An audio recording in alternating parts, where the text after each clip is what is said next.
Hey there, David Pereira from Rent or Grow Homes. Are you someone who thinks that it's just not possible to buy a house in Ontario for $300,000? Let me prove you wrong. Here is a townhouse in Cornwall, listed at $299, and if you compare, look at the comps of other units sold in the last year, it's actually not underpriced. We expect that this will go for 285 to 300. We have a tenant buyer very interested in this property. This is actually recently renovated. It is 3 bedroom, 2 bath, I believe. It's got 3 bedrooms on the main floor.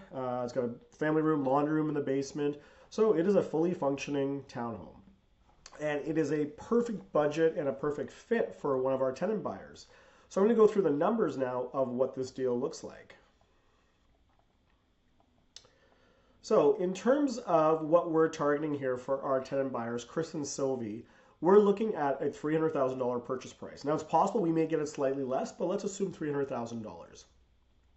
So our investor who decides to take this deal on, they would be getting a normal mortgage with 20% down.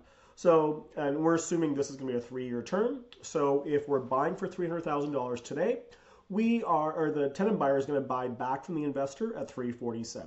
We assume 5% annual appreciation, which is very reasonable given the historicals in this market.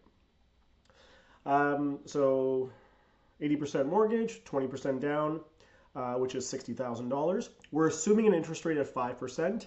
At a personal level, we've been seeing rates as low as 4, sometimes even high 3. So if we're able to get a lower rate, it actually creates more of a profit pie.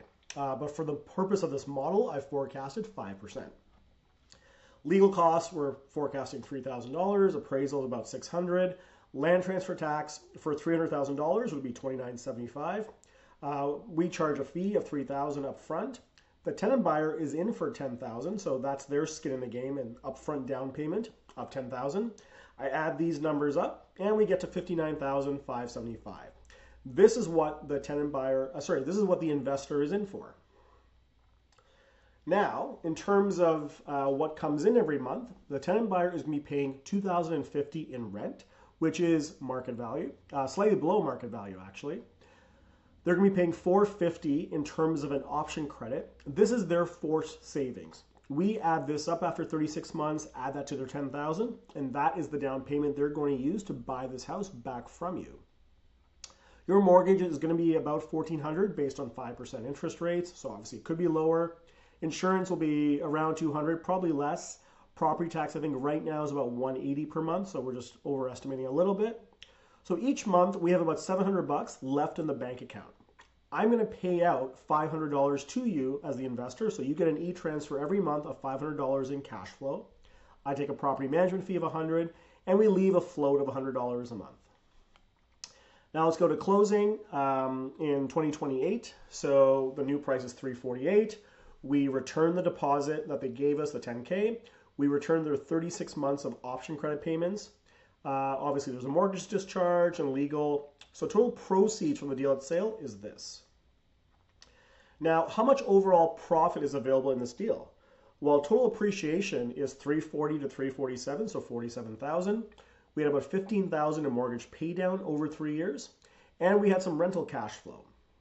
If we get rid of our legal times 2 and land transfer tax, we're left with a total profit in the deal of $63,322. So that's the size of the profit pie. Now, in this deal, because of just kind of the way we've structured it, we're actually able to do better than our usual 20% annualized return. What we're targeting is 23.5 annualized return, which is 70.5 over 3 years. So if you're in for $59,575 in the very beginning, the total expected profit returned back to you at the end of the deal, the total is $42,000. We're going to give some of that in cash flow. If you remember correctly, we had 36 months of $500 each, so that's $18K in cash flow. And that means you get another $24K when we close the deal. Now, in terms of how I get paid, my upfront fee, as I mentioned earlier, was $3,000. $100 a month times 36 months in property management is $3,600. And I get what's left over from the deal, so $14,000 here. So in terms of splitting the profit, we've got $63,000 in total profit. You're getting 42,000, I'm getting 21,000. So it's pretty much a 2/3, 1/3 split, which is what I try and target. And the summary of all that is here. So if this is a deal that's interesting to you, you're in for less than 60K, just around 60. You're getting 23.5% annualized return, 500 in monthly cash flow. If this is striking to you, get in touch with me quickly because I know this one's going to go fast. Thanks.